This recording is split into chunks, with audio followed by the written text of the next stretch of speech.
Have you ever watched a father drag his own daughter to court, only to discover she owns everything he thought was his?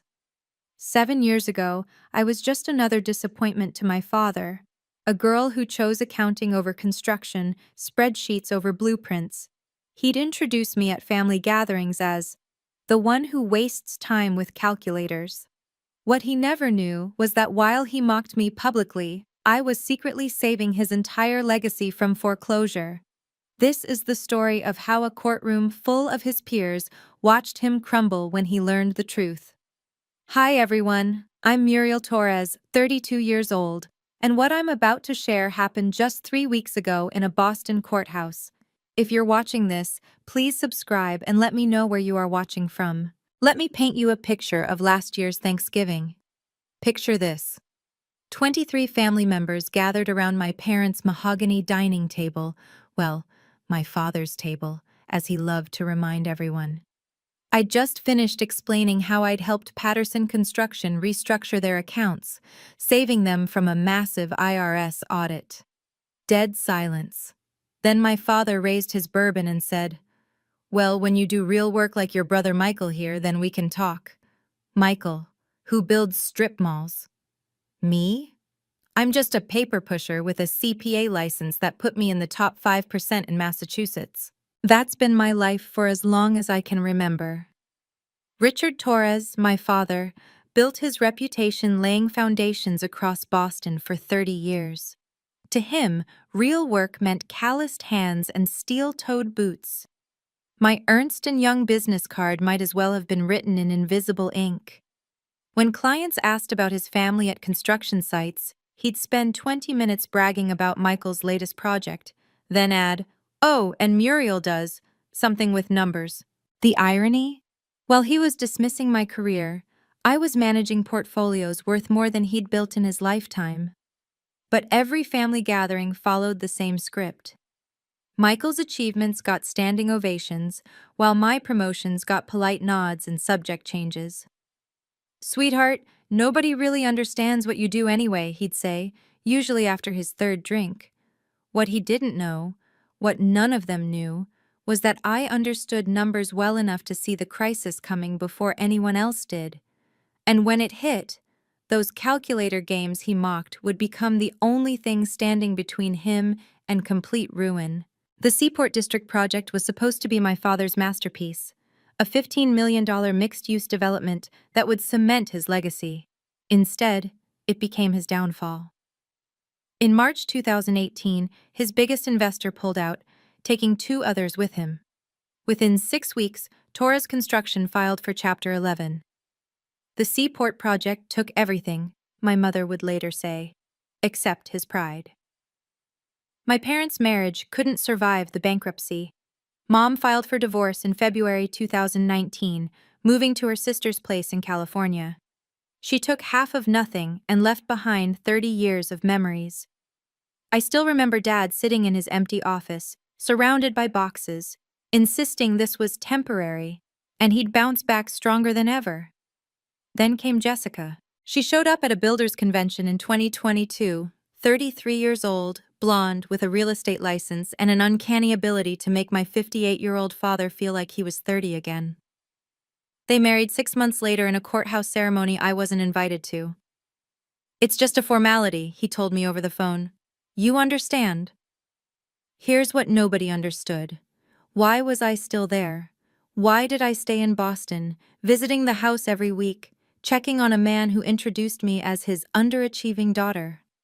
My friends thought I was crazy. My therapist used words like codependent and seeking validation. But they didn't see what I saw in the bankruptcy documents. They didn't know about the second mortgage, the one with the balloon payment due in 2019. The one that would take the house, our family home where my mother raised us, where my grandmother's rosebush still bloomed every spring. So I made a decision that would change everything, though it would take 7 years for anyone to know. $5,357. That's what it took every single month to keep the wolves from Wells Fargo's door. Every month for 84 months, like clockwork. While my father was telling his poker buddies I was playing with spreadsheets, I was actually working 3 jobs, days at Ernst & Young managing corporate accounts. evenings consulting for 2 tech startups, Vertex Development and Atlas Building Solutions, weekends doing forensic accounting for law firms. I averaged 4 hours of sleep and lived on protein bars and black coffee. The logistics were complicated. I couldn't pay the mortgage directly. Dad would notice and his pride would implode. So I routed everything through my mother's old joint account that he'd forgotten existed. The bank statements went to a P.O. box I'd set up. When he bragged about managing to keep the house despite everything, I bit my tongue so hard it bled. The exhaustion was bone deep. I missed friends' weddings, canceled dates, spent Christmas Eve 2020 finishing a client's year-end audit. My colleague Sarah once found me asleep at my desk at 3 a.m., laptop still running Excel projections. "Muriel, you're killing yourself," she said. "Whatever you're doing, it better be worth it." Was it worth it? Every time I walked through that front door and saw my grandmother's chandelier still hanging in the foyer, I told myself yes. Every time I passed the pencil marks on the doorframe marking Michael's and my height through the years, I told myself yes. This wasn't just a house. It was our history. I kept meticulous records. Every payment, every transfer, every document filed in a safety deposit box at First National. Just in case, I told myself, though I wasn't sure in case of what. The paperwork at the county clerk's office was particularly interesting. Public records that anyone could access, if they knew where to look. The morning I made payment number 84, the final payment, I sat in my car and cried. 7 years of sacrifice, and nobody would ever know. Or so I thought. Jessica discovered the house's value the way she discovered everything, by snooping. I caught her in Dad's study one October afternoon, photographing documents with her phone. "Just organizing Richard's files," she said, flashing that practiced smile. The Zillow estimate on her screen said $850,000. $850,000, Richard, I heard her screech that night from the driveway. "This house is worth nearly $1 million, and that ungrateful daughter of yours is circling like a vulture." The thing about Jessica? She used to be a paralegal. She knew just enough law to be dangerous and just enough manipulation to make my father listen. "She's been planning this for years, Richard. Wake up. Why else would a single woman her age still be coming around? She doesn't even have a boyfriend. She's obsessed with this house." My father naturally bought every word. Why wouldn't he? Here was his young, beautiful wife, warning him about his disappointing daughter's schemes. The same daughter who'd never amounted to anything was apparently masterminding some elaborate fraud. "She probably thinks I'll leave it to her when I die," I heard him tell Jessica. "Joke's on her. I'm changing my will tomorrow." The irony was breathtaking. While they were discussing protecting his asset from me, I was literally the only reason he still had an asset to protect. But Jessica had planted a seed that would grow into something much uglier. 2 weeks later, she convinced him to have the house appraised. Then she found a lawyer, not just any lawyer, but Jonathan Whitmore from Whitmore and Associates, who specialized in asset protection and elder financial abuse cases. The trap was set. All it needed was the right trigger, and Jessica knew exactly which buttons to push. November 2nd, 2024, 6:47 p.m. I remember because I was heating up leftover Thai food when the doorbell rang. The marshal looked uncomfortable. "Muriel Torres?" When I nodded, he handed me an envelope thick with legal documents. "You've been served. Have a good evening, ma'am." My hand shook as I read the header. Richard Torres, Plaintiff v. Muriel Torres, Defendant. The words blurred together. Fraud, undue influence, conversion of property, conspiracy to commit elder abuse. My own father was suing me for $850,000 plus punitive damages. The complaint was a masterpiece of fiction. According to the filing, I had systematically manipulated an elderly man. He was 58. Exploited his vulnerability during financial distress, and conspired to fraudulently obtain his primary residence. The documents claimed I'd been living in his house without permission, refusing to leave despite repeated requests. Page 3 stopped my heart. Plaintiff requests an emergency hearing to prevent defendant from further damaging or encumbering the property. The hearing date, November 15th, 2024. 13 days away. I called my mother in California. She answered on the second ring, and I could hear her gasp when I told her. "That bastard," she whispered. "After everything you've done." "Mom, he doesn't know about the payments." "Then tell him." "He's taking me to court. He's already hired Whitmore and Associates. Mom, this is public record now. Everyone will know." The silence stretched between us. Finally, she said, "Baby, you kept every receipt, right? Every document?" "Everything." "Then let him hang himself. Call Thomas Mitchell. Remember him from your CPA study group? He's a lawyer now, a good one." I hung up and stared at the summons. At the bottom, in my father's handwriting, was a note. "You have been summoned to appear at Suffolk County Courthouse, Courtroom 12. Don't embarrass yourself further by fighting this." The war he'd started was one he couldn't possibly win. He just didn't know it yet. Thomas Mitchell answered on the first ring. "Muriel Torres, as I live and breathe. How's the best CPA in Massachusetts? I'm being sued by my father, Tom." The silence lasted 3 seconds. "I'll clear my schedule. How soon can you get to my office?" 2 hours later, I sat in his downtown office with 7 years of documentation spread across his conference table. Bank statements, mortgage payments, transfer receipts, tax returns, my entire secret life laid out in neat chronological order. Tom's expression shifted from concern to amazement to something that looked like rage. "Muriel, you have more proof than you realize," he said, holding up a document I'd almost forgotten about. "This county clerk deed transfer from June 15th, 2021. Your father signed the house over to you completely. Look at the notary stamp." He was drunk at the time. Jessica had just left him briefly after a fight, and he came crying to me about possibly losing the house. He signed it thinking it was a refinancing document. "Doesn't matter. It's legal, notarized, and filed with the county. You own this house free and clear. Have for 3 years. My phone buzzed. A text from my mother. "Whatever happens, I'm proud of you. Dad would be too." She meant my grandfather, who'd built that house with his own hands in 1962. Tom leaned back. "Here's what's going to happen. Your father's about to learn a very expensive lesson about gratitude. But Muriel, this is going to get ugly. He's not just going to lose the case. He's going to be humiliated. Are you prepared for that?" Was I? For 7 years, I'd protected him from the consequences of his failures. I'd sacrificed my 20s, my relationships, my health, and in return, he'd mocked me, dismissed me, and now wanted to destroy me in court. "Tom, I need you to pull something else for me.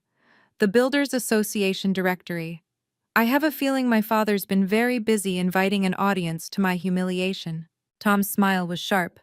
"Muriel, by the time we're done, the only person getting humiliated is him, and it'll happen in front of everyone whose opinion he values." I signed the retainer agreement with a steady hand. No turning back now. The Facebook post in the Boston Builders Association group had 847 reactions and 234 comments by the time Tom showed it to me. "Fellow builders and friends," my father had written, "I need your support on November 15th at Suffolk County Courthouse. My own daughter is trying to steal my family home through fraudulent means. I want witnesses to see what happens when we stand up to entitled millennials who think they deserve everything without working for it." The comments were brutal. "Kids these days have no respect. Probably spent all her time on TikTok instead of working. This is why I wrote my ungrateful son out of my will." But then Tom scrolled down to a comment that made my stomach turn. It was from Robert Patterson, CEO of Patterson Construction, one of my biggest clients. "Richard, is this the same daughter who's a CPA? The one you told me couldn't manage a lemonade stand?" My father had replied, "That's the one. Biggest disappointment of my life. Never held a real job, just plays with computers all day. Now she wants what I've worked 30 years to build." He doesn't know, does he? Tom asked quietly. That you saved Patterson's company from bankruptcy last year? No one knows. I used my mother's maiden name, Mitchell, for my consulting work. I didn't want my father's reputation affecting my career, ironically enough. Tom pulled up another window. He's also hired a PR firm, Kingston Communications. They're planning to make an example of you. There's going to be media there, Muriel. He wants to destroy you publicly.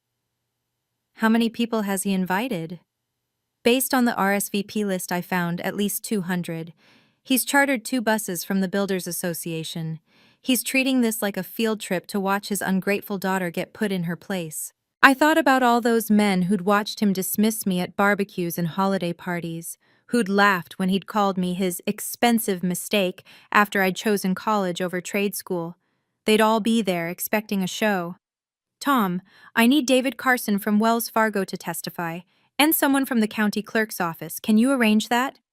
Already on it. Muriel, your father just signed his own professional death warrant. He just doesn't know it yet. David Carson will be there, Tom confirmed, hanging up his phone. Wells Fargo is actually eager to help. Turns out they've been wondering how those payments kept coming when your father was technically insolvent. We sat in his conference room, organizing 84 months of bank statements into pristine exhibits. Each payment highlighted, annotated, cross-referenced with my income deposits. The paper trail was beautiful in its completeness. The county clerk is sending Margaret Smith, Tom caught himself. She's been there 20 years, remembers your father from his permit-pulling days. She's bringing the original deed transfer with all the authentication stamps. What about the 3 CEOs? Patterson, Atlas, and Vertex all agreed to provide written statements. Patterson's actually flying back from Miami to attend in person. He's upset about your father's Facebook posts. Says it's time people knew who really saved his company. I watched Tom arrange our evidence like he was planning a symphony. Document A would lead to Revelation B, which would cascade into Bombshell C. The key, he said, is to let your father hang himself first. Let him rant about your worthlessness, your lack of real employment, your gold-digging nature. The deeper he digs his hole, the more spectacular the collapse. Tom, there's something else. Jessica used to work at Whitmore & Associates, as a paralegal. His eyes lit up. Conflict of interest. Beautiful. We'll save that for dessert. He pulled up his laptop. I'm filing a counter motion, not just for dismissal, for full legal fees, damages for defamation, and a restraining order if he continues harassment. Is that necessary? Muriel, he tried to destroy you publicly. We're going to make sure he never tries it again, with anyone. He paused. Your therapist was right, you know. This isn't about revenge, it's about boundaries. Very expensive, very public boundaries. If you've ever been underestimated by your own family, type justice in the comments. This story is about to take a turn that shocked everyone in that courtroom. Before we continue, please hit that subscribe button and notification bell. Because what happens next proves that sometimes the best revenge is simply showing the receipts. Let's continue. November 14th, 11:47 p.m. I couldn't sleep. My laptop screen glowed with 3 emails that had arrived within the last hour. Patterson Construction's CEO. Muriel, you saved my family's legacy. Tomorrow, everyone will know it. Atlas Building. Your forensic audit uncovered $800K in employee theft. We owe you everything. Vertex Development. That tax strategy you designed saved us $700K. Proud to support you tomorrow. Combined, I'd save these 3 companies $2.3 million. Tomorrow, their CEOs would sit in a courtroom where my father claimed I'd never worked a real job. My mother called via FaceTime from California. Her eyes were red. I booked a flight, baby. I'll be there by noon tomorrow. Mom, you don't have to. Yes, I do. I should have stood up to him years ago. I won't make that mistake again. She paused. There's something you should know about the deed transfer in 2021. My stomach tightened. What about it? I was on the phone with him that night. He was drunk, crying about losing everything. He said, At least Muriel will take care of things. She always does, even when I don't deserve it. He knew exactly what he was signing, honey. He just doesn't remember. I stared at the safety deposit box key on my nightstand. Inside that box was more than just paperwork. It was proof of 7 years of love disguised as duty. Tomorrow, that love would finally demand respect. Tom texted at 12:15 a.m. Can't sleep either? Remember, let him talk first. Let him tell everyone what a disappointment you are. Every word he says is another nail in his coffin. Your silence until the right moment will be deafening. I pulled out the deed one more time. There it was in black and white. Richard Torres hereby transfers all rights and ownership to Muriel Torres. Notarized, filed, legal. There was one thing about that deed my father definitely didn't know. Something that would change everything when revealed at just the right moment. Suffolk County Courthouse, November 15th, 8:45 a.m. The Builders Association buses were already there, parked like tour coaches at a theme park. Men in flannel and work boots streamed into the courthouse, many carrying coffee from Dunkin'. I recognized most of them, the same faces that had watched my father dismiss me for years. "That's her," I heard someone whisper. "The ungrateful daughter." I counted at least 12 of my father's poker buddies in the lobby. They avoided eye contact, but I could feel their judgment. These were men who'd heard every story about my failures, real and imagined, over cigars and whiskey. Richard arrived at 8:55 in his black Mercedes. Jessica on his arm, in a designer suit that probably cost more than most people's monthly rent. Behind them, a parade of lawyers from Whitmore and Associates, 5 in total, all carrying leather briefcases like weapons. "Muriel!" My father's voice boomed across the courthouse steps, ensuring everyone could hear. "I hope you're prepared to apologize and make this right. It's not too late to avoid complete embarrassment." Tom appeared at my elbow. "Let him perform," he whispered. "Look, 3 reporters just took notes." What Richard didn't notice were the 3 CEOs sitting quietly in the back, or David Carson from Wells Fargo reviewing his files, or Margaret Smith from the county clerk's office holding a sealed folder. But I noticed something else. At least 15 women in the crowd, some in hard hats, others in business suits. Female contractors, architects, engineers. They weren't here for Richard. One caught my eye and nodded slightly. Word had spread beyond my father's echo chamber. Jessica stage whispered loudly enough for everyone to hear. "She looks nervous." Guilty people always do. 200 people filed into courtroom 12. My father had his audience. He just didn't know who they'd be applauding by the end. "All rise for the Honorable Judge Margaret Sullivan." Judge Sullivan entered courtroom 12 at exactly 9:00 a.m., her silver hair pulled back severely, black robes pristine. She surveyed the packed gallery with raised eyebrows. "Mr. Whitmore, is there a reason we have an audience for what should be a straightforward property dispute?" Jonathan Whitmore stood, all 6 feet of him radiating confidence. "Your Honor, given the serious nature of elder abuse allegations, my client felt community support was important." "I see." Her tone suggested she saw right through it. "Proceed." Whitmore launched into his opening statement like a practiced performer. "Your Honor, this is a clear case of elder financial abuse. Richard Torres, a hard-working contractor who built his reputation over 30 years, is being systematically defrauded by his own daughter. She has refused to leave his residence, has manipulated financial documents, and has taken advantage of a vulnerable senior citizen during his time of financial distress." I watched my father nod along, his jaw set in that familiar expression of righteous indignation. Jessica rubbed his shoulder supportively, playing the concerned wife perfectly. "The defendant," Whitmore continued, gesturing at me like I was Exhibit A, "has never held stable employment, has no significant assets of her own, and has been living parasitically off her father's generosity. We have evidence of systematic deception spanning years, Your Honor. This is a daughter who saw an opportunity to steal from her own father and took it." Tom stood slowly. "Your Honor, The defense will show that not only are these accusations completely false, but that Mr. Torres's claims are so divorced from reality that they constitute malicious prosecution. We have documentary evidence that will shock this courtroom. Judge Sullivan looked between us. Mr. Torres, you may take the stand. My father walked to the witness box with the swagger of a man who'd already won. He adjusted the microphone, looked directly at me, and smiled. The performance was about to begin.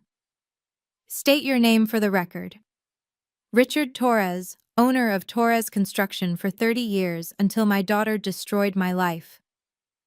Judge Sullivan's eyes narrowed. Mr. Torres, please just answer the questions asked. Whitmore smiled. Mr. Torres, tell us about your daughter's employment history. My father leaned into the microphone like he was sharing gossip at a bar. She's never worked a real job in her life, Your Honor.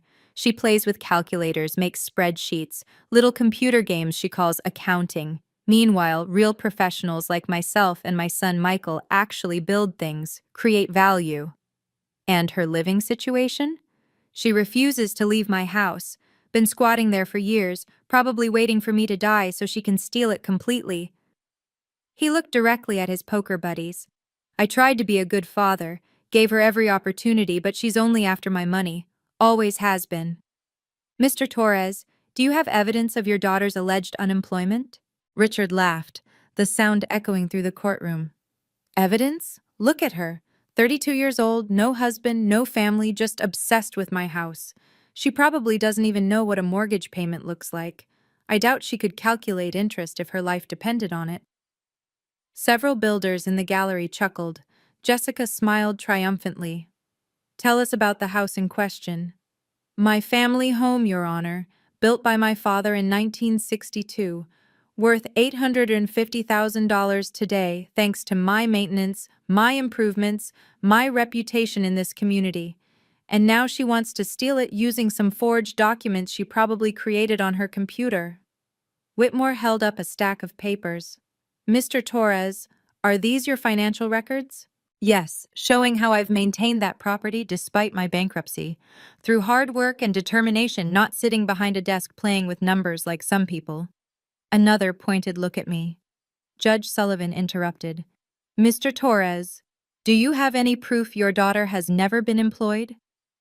Proof? She's never shown me a real paycheck in her life, just talks about consulting and clients, probably code words for living off others. Tom whispered in my ear. Perfect.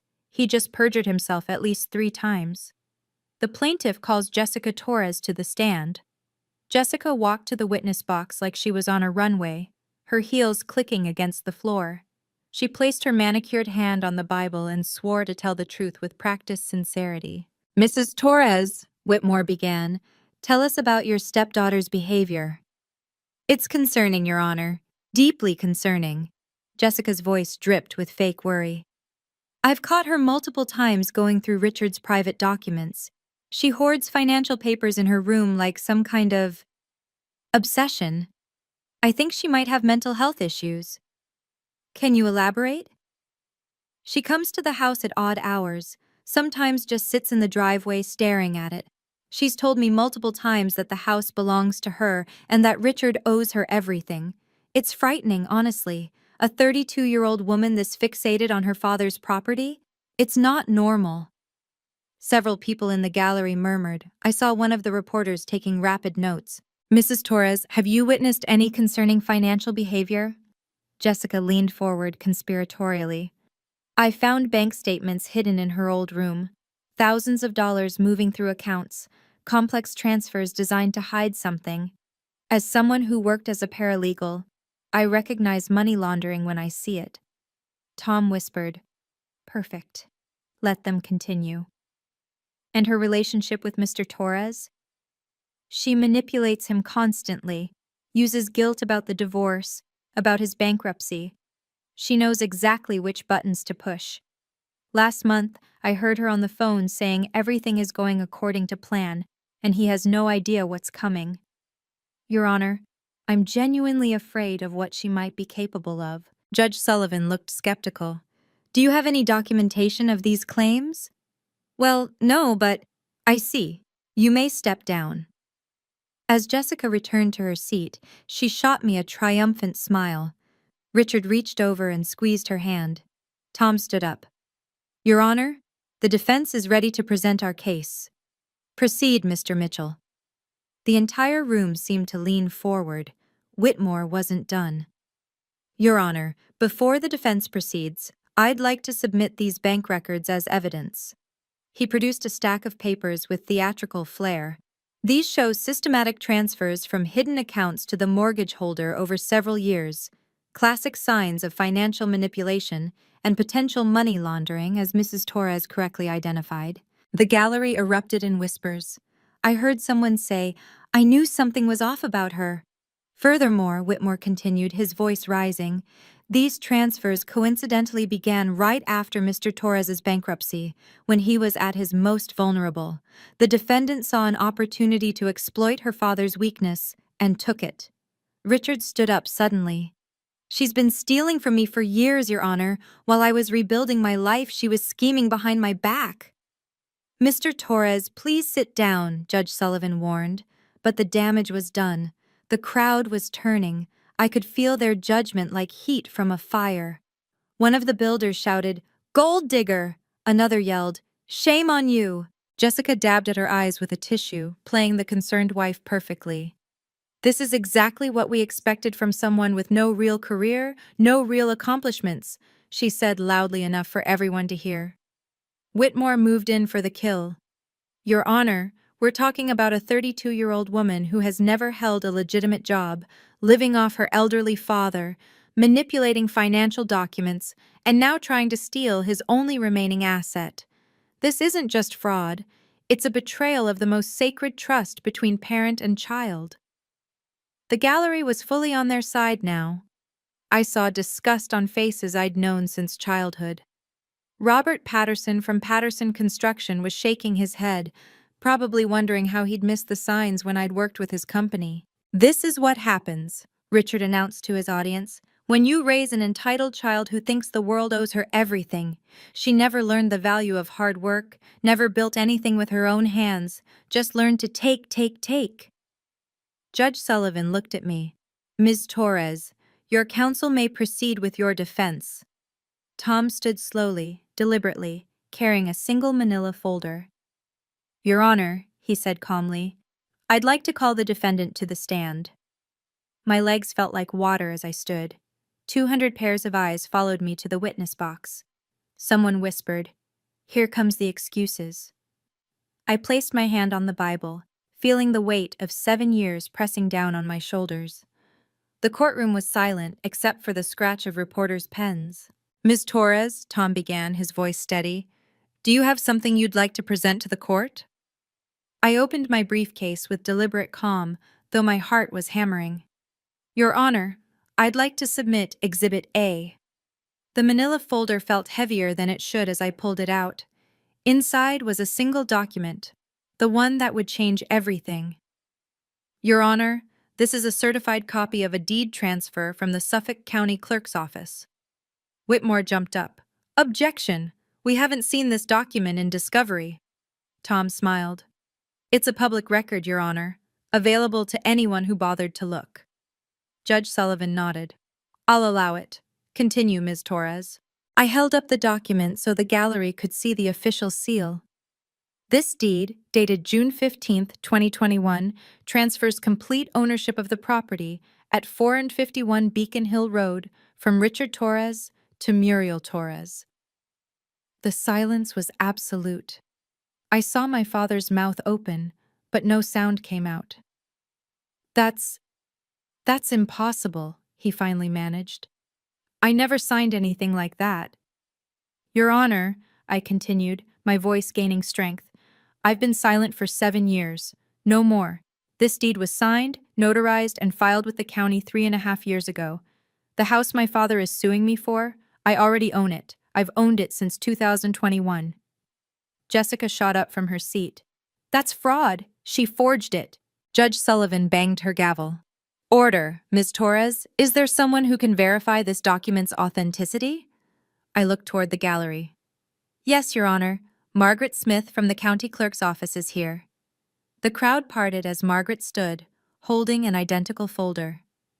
Margaret Smith walked to the witness stand with the authority of someone who'd spent 20 years dealing with property documents. She was sworn in quickly, her expression neutral but her eyes sharp. "Ms. Smith," Tom addressed her, "can you verify this document?" She opened her folder, revealing the original deed with its raised seal. "This is the original deed transfer filed on June 15, 2021, at 3:47 p.m. I processed it personally." She held it up. "You can see Mr. Richard Torres' signature here, notarized by Jennifer Walsh, license number 487291. "That's impossible," Richard shouted. I would never," Margaret continued calmly. "Mr. Torres, you were quite intoxicated when you came in that day. You kept saying your daughter was the only one who really cared, and that you wanted to make things right. The notary almost refused to proceed, but you insisted you were of sound mind." The gallery exploded. Builders were turning to each other in shock.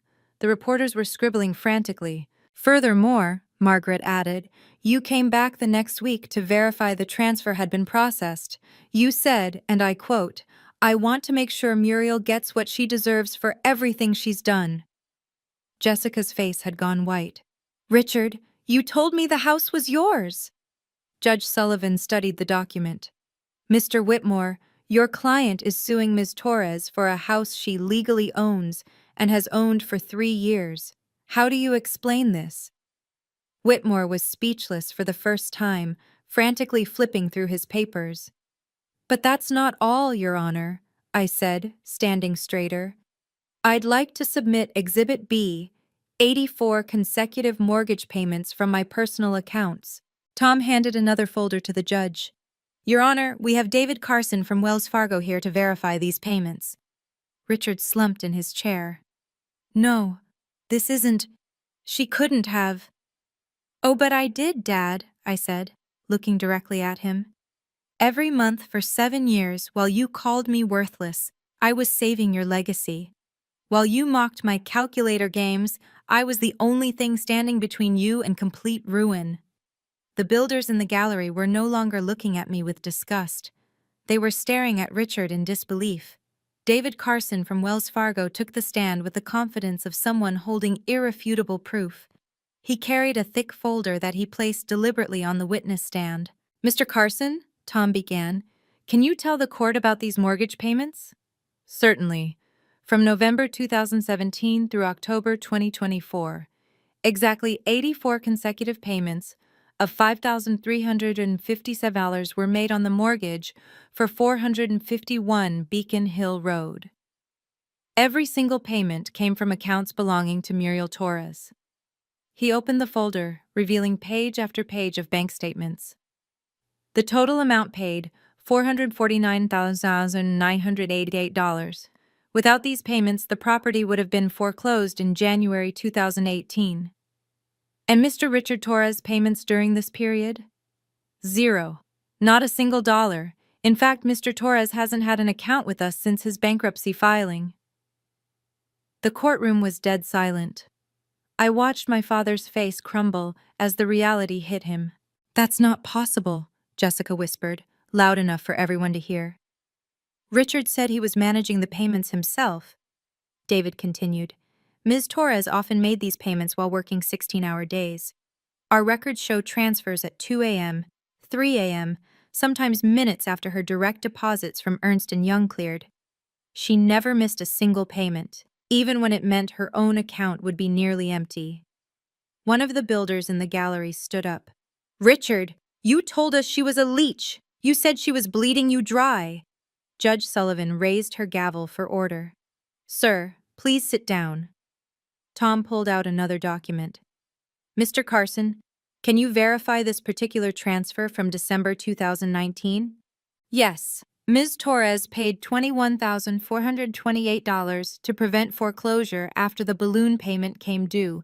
She liquidated her entire 401k, taking a massive tax penalty to save the property." I heard gasps throughout the courtroom. My mother, who had quietly entered during the testimony, was crying in the back row. Richard's voice was barely a whisper. But why didn't she tell me? Because you would have refused, I said clearly. Your pride would have rather lost the house than accept help from your disappointment of a daughter. So I did what I always do. I fixed things quietly while you took the credit. Jessica was frantically pulling at Richard's arm, hissing something about leaving, but he sat frozen, staring at the bank statements like they were written in a foreign language. Your Honor, Tom announced, we have 3 more witnesses who would like to testify about Ms. Torres's employment history. Robert Patterson stood up from the gallery. Several builders turned in shock. He was one of the biggest names in Boston construction. Your Honor, may I speak? Judge Sullivan nodded. Please take the stand, Mr. Patterson. Robert Patterson of Patterson Construction. He looked directly at Richard. The same Patterson Construction that Richard has been trying to get a contract with for 5 years. After being sworn in, Patterson's voice filled the courtroom. Last year, Muriel Torres saved my company from bankruptcy. She discovered $800,000 in embezzlement that our previous accountant had hidden. She worked around the clock for 3 weeks, reconstructed 5 years of records, and helped us recover most of the stolen funds. The builders were whispering frantically. Richard's mouth hung open. She saved 43 jobs, including my own son's. And she did it all under the name M. Mitchell to, quote, avoid any conflict of interest with her father's business. She never wanted credit. She just wanted to help. Tom called the next witness. James Morrison, CEO of Atlas Building Solutions. Morrison's testimony was equally damning. Ms. Torres redesigned our entire financial system, saved us $700,000 in the first year alone. She's not just a CPA, she's in the top 5% in Massachusetts. We tried to hire her full-time, offered her $225,000 a year, but she said she had family obligations to attend to. The third CEO, Sandra Chen from Vertex Development, delivered the final blow. Muriel Torres currently makes $275,000 annually from her consulting work alone. That's not including her Ernst & Young salary. She's one of the most sought-after forensic accountants in Boston. She paused, looking at Richard with barely concealed disgust. And Mr. Torres, half the contractors in this room have benefited from her work. She's been doing their books, saving their businesses, all while you've been telling everyone she's worthless. I saw recognition dawning on faces throughout the gallery. Wait, M. Mitchell is Muriel? Someone said. She saved me from an IRS audit last year. Richard had gone pale. Jessica was trying to disappear into her seat. Judge Sullivan looked at Richard. Mr. Torres, do you still maintain your daughter has never held a real job? The sound Richard made wasn't quite a word. It was something between a gasp and a moan as he sank into his chair, his face the color of ash. This isn't possible, he mumbled, his hands shaking as he reached for the water glass that wasn't there. She's just what, Richard? One of the contractors stood up, Mike Brennan, who'd been at every poker game for 15 years. Just the daughter you've been trash-talking while she secretly kept your house from foreclosure? She saved my business last year, and I didn't even know it was her. Whitmore stood hastily. Your Honor, we need to request a recess to— Sit down, Mr. Whitmore, Judge Sullivan commanded. Your client brought 200 witnesses here to watch him humiliate his daughter. They can stay to watch the truth. Jessica was already edging toward the aisle, her designer heels clicking against the floor. I need to use the restroom, she whispered, but everyone could hear the panic in her voice. You stay right where you are, Mrs. Torres, the judge ordered. The gallery had transformed into a chorus of recognition and outrage. She restructured my contracts last spring. She found $50,000 in tax savings for me. Richard, you told us she was unemployed. Someone in the back started recording on their phone, then another. Within seconds, dozens of phones were out, capturing Richard's complete destruction. Tom pulled out his phone and showed it to the judge. Your Honor, Mr. Torres's Facebook post about this hearing has just received over 300 new comments in the last 10 minutes. Would you like me to read some? That won't be necessary. Patterson stood up in the gallery. Richard, I'm terminating our negotiations effective immediately. I don't do business with men who sue their own children for houses those children paid for. 4 other contractors immediately voiced their agreement. Richard's professional network was collapsing in real time, and everyone was watching. Please, Richard whispered, but it wasn't clear who he was addressing. His eyes darted between me, the judge, and the exits, like a trapped animal looking for escape. Can you imagine the look on his face? After 7 years of calling me worthless, the truth was finally out. If you think families should support each other, not tear each other down, give this video a thumbs up. And remember, sometimes the best response to disrespect is documented proof. Now, let me tell you what happened next. Judge Sullivan looked at me. Ms. Torres, would you like to address the court? I stood slowly, feeling 200 pairs of eyes on me. But for the first time in my life, I wasn't the disappointment in the room. Your Honor, I need to explain something. Despite everything you've heard today, I need everyone to understand. He's still my father. Richard's head snapped up, tears streaming down his face. When his business collapsed, when Mom left, when the bank came calling, he was still my father. That's why I did it. Not for gratitude, not for recognition, but because that's what family does. We show up, even when it's hard, even when we're not appreciated. I pulled out my phone and opened an email. But there comes a point when love becomes enabling, when sacrifice becomes self-destruction. My mother wrote this to me last night from California. I read aloud. My darling daughter, for 7 years I've watched you kill yourself to save a man who couldn't even say thank you. You are not his ATM. You are not his emotional punching bag. You are not responsible for his failures. You are my brilliant, successful daughter who deserves respect. It's time to demand it. The women in the gallery were nodding. Some were crying. Your Honor, I won't be both his financial savior and his public humiliation anymore.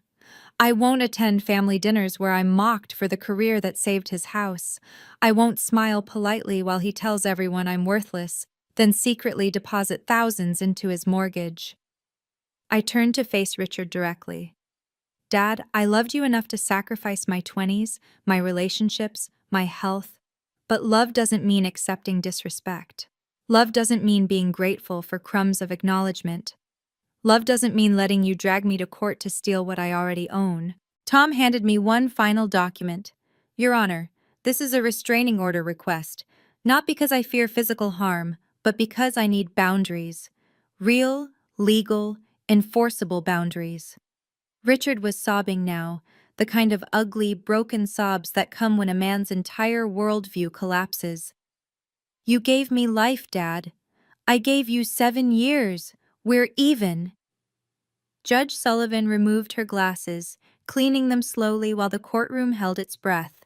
When she spoke, her voice carried the weight of absolute authority. In 30 years on the bench, I have rarely seen a case that so clearly demonstrates the difference between legal wrongdoing and moral bankruptcy. She looked directly at Richard. Mr. Torres, you haven't just wasted this court's time with a frivolous lawsuit. You've revealed yourself to be a man who would publicly humiliate the very person who saved you from ruin. You invited 200 people to watch you destroy your daughter, only to discover she's been your guardian angel. Richard couldn't meet her eyes. This case is dismissed with prejudice. Mr. Torres, you will pay all legal fees, both yours and your daughter's, totaling $45,000. You will have no claim, now or ever, to the property at 451 Beacon Hill Road. She turned to me. Ms. Torres, your restraining order is granted. Mr. Torres is prohibited from coming within 500 feet of you unless you explicitly invite contact. Any violation will result in immediate arrest. The gavel came down hard. Furthermore, Mr. Torres, I am issuing a formal censure that will be entered into public record.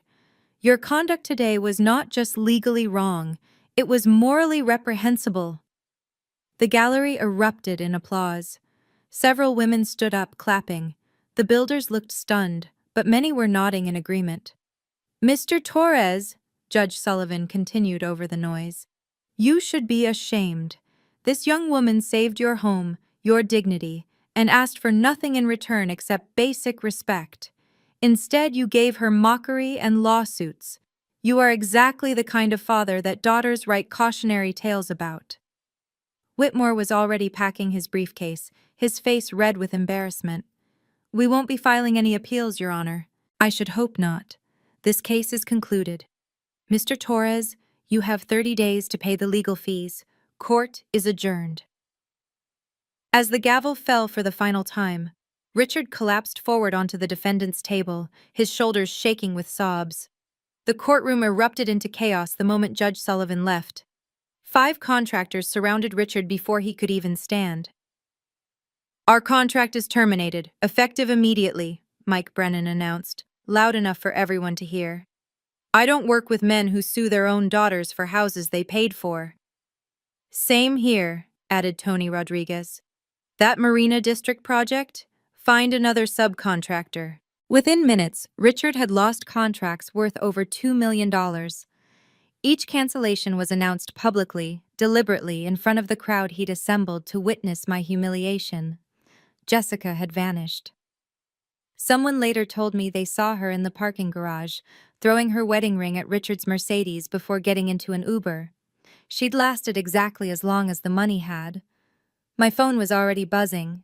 A text from the Boston Builders Association president.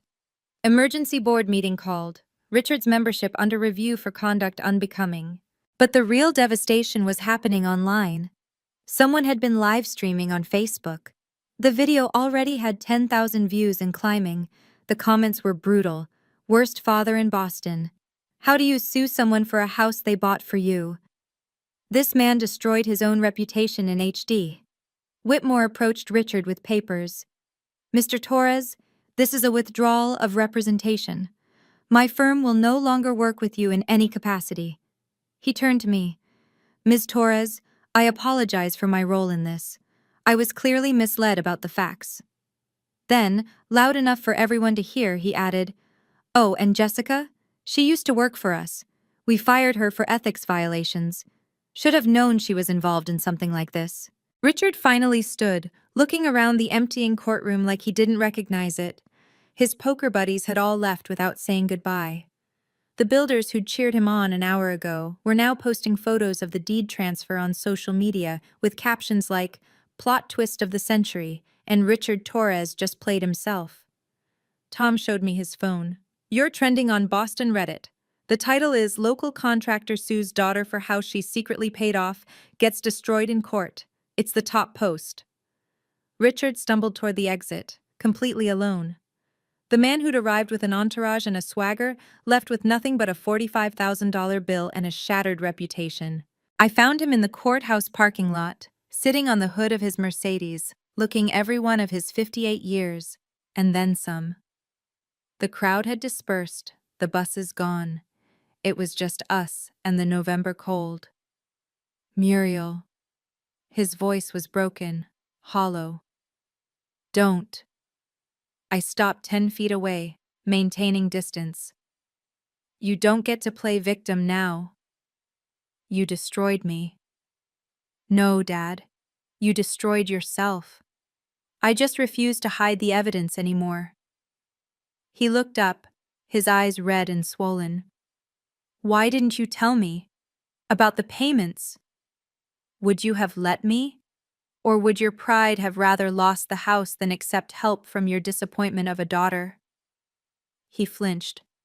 I never meant. Yes, you did. Every joke at Thanksgiving, every dismissive comment at your poker games, every time you introduced Michael's achievements while pretending I didn't exist. You meant every word. The silence stretched between us. Finally, he whispered, What happens now? Now you face consequences.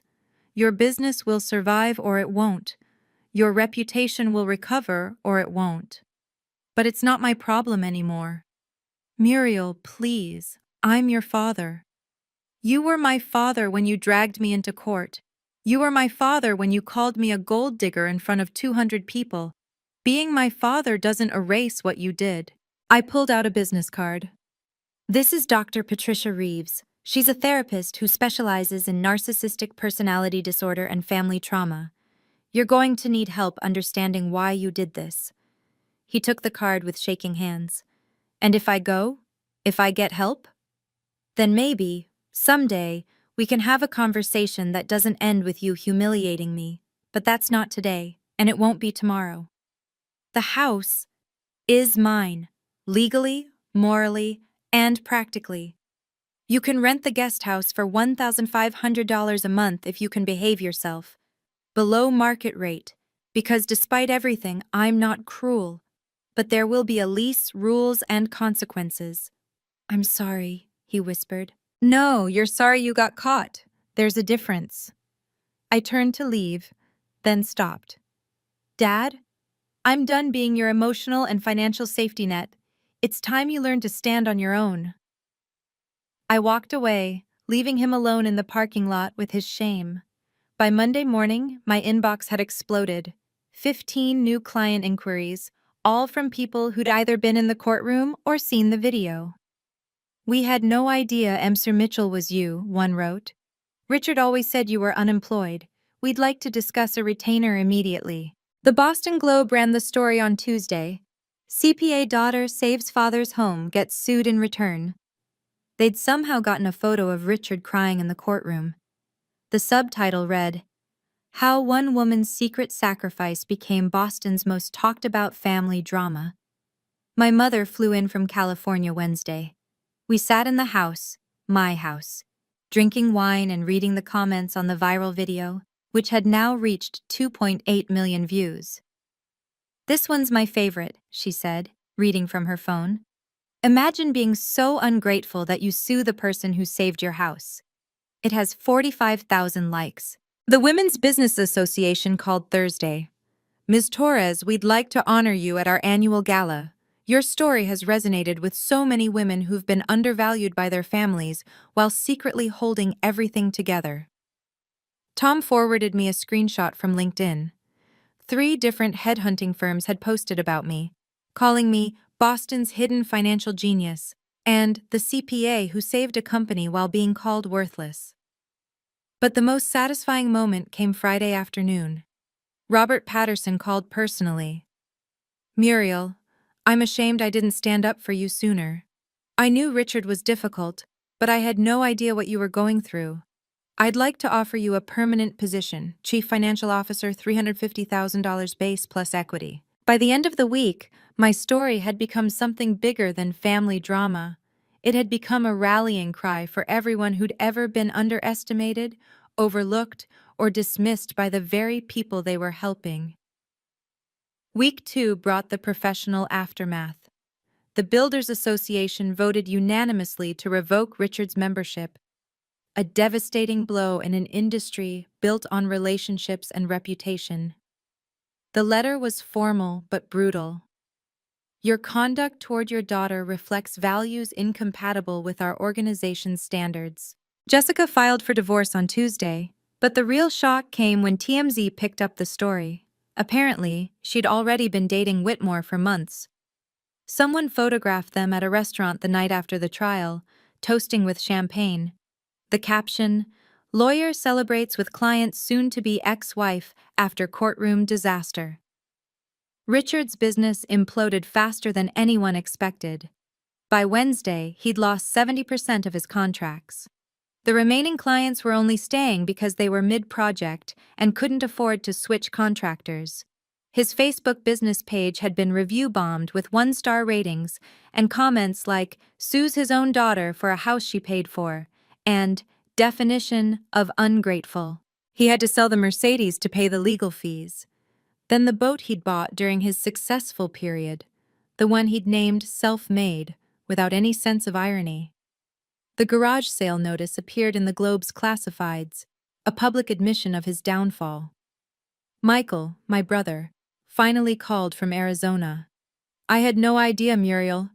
Dad told me you were living off him. I'm so sorry I believed him.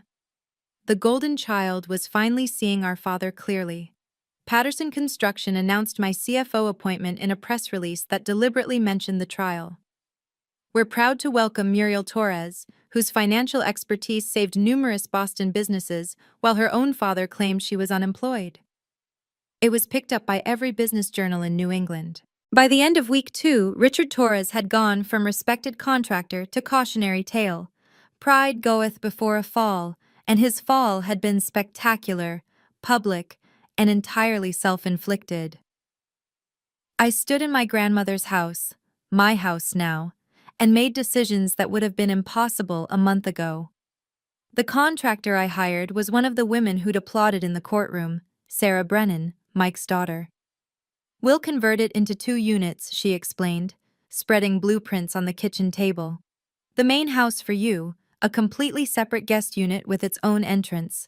Good boundaries make good neighbors, even when the neighbor is family.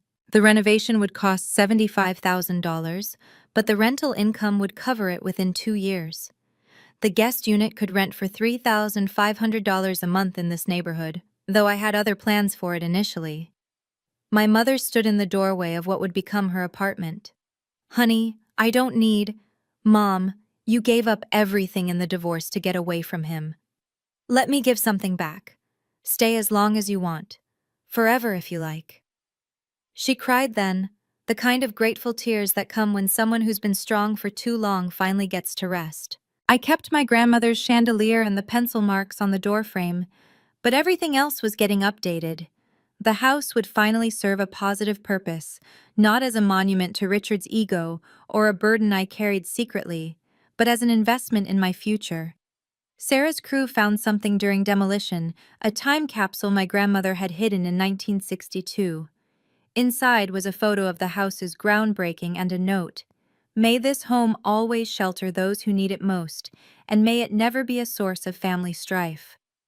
I framed the note and hung it where Richard's Torres construction vanity photo used to be. The house was finally becoming what my grandmother had intended, a sanctuary, not a battlefield. December arrived with snow and a text from Michael, Dad's living in his truck.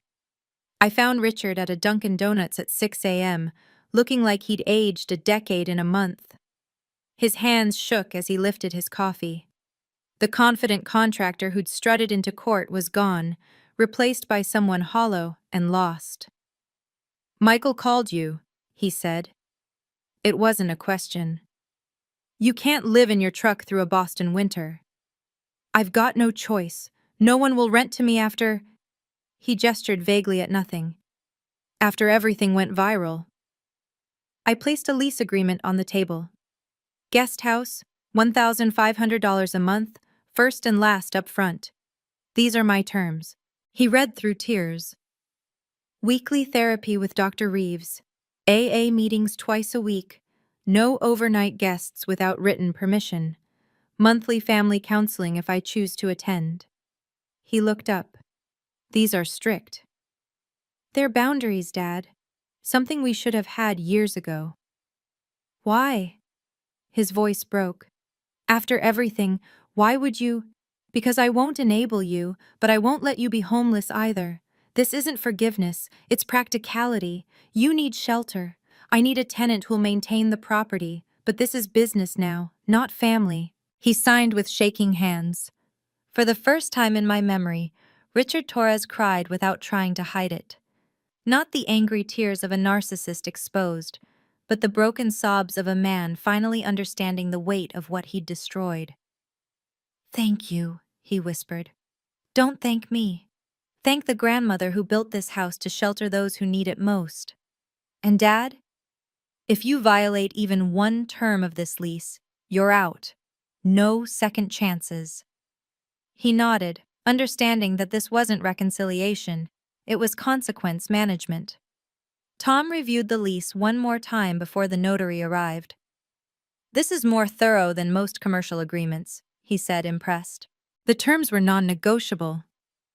$1,500 monthly rent, half market rate for the area, no alcohol on the property, mandatory therapy sessions with provided receipts, AA meetings with signed attendance sheets, no disparaging comments about me to anyone, ever.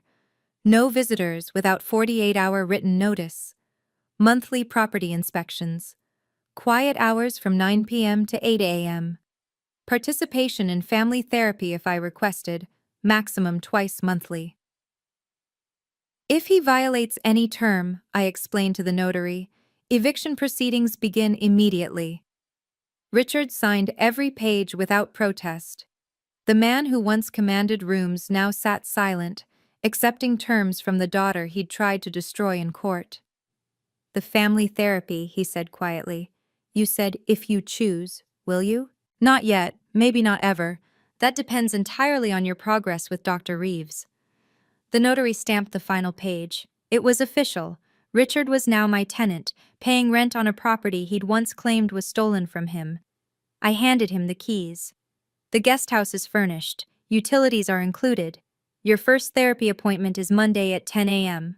Don't miss it. Muriel, No speeches, Dad. No promises. Just actions. Prove you can follow basic rules. Prove you can respect boundaries. Prove you understand what respect actually means. He stood to leave, then turned back. The house looks different. Renovations? Yes. Mom's moving into the main floor apartment. The house is finally becoming what Grandma intended, a home for people who treat each other with respect. The implication was clear. Earn respect. Earn family. Without it, he was just a tenant.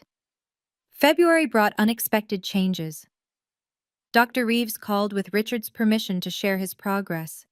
He's been sober for 90 days, she reported. More importantly, he's beginning to understand the generational patterns. His father belittled him the same way he belittled you. The difference is, you broke the cycle. Richard had started journaling, she said, writing letters he'd never send, processing decades of toxic masculinity and inherited shame. He'd even joined a support group for narcissistic abuse, from the perpetrator's side. The first email came on Valentine's Day. Muriel, Dr. Reeves says I'm not ready for a real apology yet because I don't fully understand what I'm apologizing for. But I want you to know, I'm trying. I'm learning words like emotional labor and financial abuse. I'm learning that love isn't supposed to come with scoreboards. Your tenant, Richard. He'd signed it your tenant, not your father. That was progress. My business had exploded. Patterson Construction's announcement had triggered a cascade of opportunities.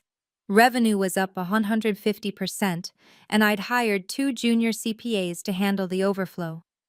The girl who'd never worked a real job was now running a growing financial consulting firm. Mom had settled into her apartment, turning it into a haven of plants and paintings. Sometimes I'd catch her and Richard passing in the driveway. They'd nod, nothing more. Boundaries holding firm. Michael visited in March. The three of us, Mom, Michael and I, had dinner while Richard stayed in the guest house. He knows he's not invited yet, Michael said. That's actually huge for him. Change was possible, but trust? Trust would take years to rebuild, if ever. And for the first time in my life, that timeline wasn't my problem to manage. Richard was finally learning that respect wasn't inherited with DNA, it was earned with behavior. 3 months later, I signed a book deal with a major publisher. Financial Abuse in Families, A Survivor's Guide to Setting Boundaries, would be released next spring. The advance alone was more than Richard had made in his best year. The story had resonated far beyond Boston. I received hundreds of emails from people trapped in similar situations, successful adults still seeking approval from parents who'd never give it, financing families who publicly mocked them, enabling relatives who confused blood with bondage. Family should be a source of support, not a license for disrespect, I told the journalist from Forbes. We're taught that family is everything, but sometimes everything is too much. Richard had submitted to a public apology, not because I asked, but because Dr. Reeves said it was part of his recovery. He posted it on the same Facebook page where he'd invited people to my humiliation. I was wrong. I sued my daughter for a house she paid for. I mocked her career while she saved my life. I chose pride over truth and lost everything that mattered. I'm in therapy now, learning to be the father I should have been. To everyone who witnessed my shameful behavior, I'm sorry. To Muriel, I'm sorry isn't enough, but it's where I'm starting. It had 50,000 shares. The comments ranged from too little too late to at least he's trying. I didn't respond. Social media apologies weren't my metric for change. Success, I'd learned, wasn't about proving your worth to people who refused to see it. It was about recognizing your own value and demanding others recognize it too, or removing them from your life. The house my grandmother built was finally at peace. Not because we were a happy family again, but because we'd learned the architecture of boundaries. And sometimes the strongest foundations are the ones that keep people at precisely the right distance. Thank you for listening to my story. If you've dealt with toxic family members who mistake kindness for weakness, remember, setting boundaries isn't cruel, it's necessary. Please subscribe if this resonated with you and share your own boundary-setting victories in the comments. I read every single one, and remember, sometimes the greatest revenge is simply refusing to be anyone's doormat anymore.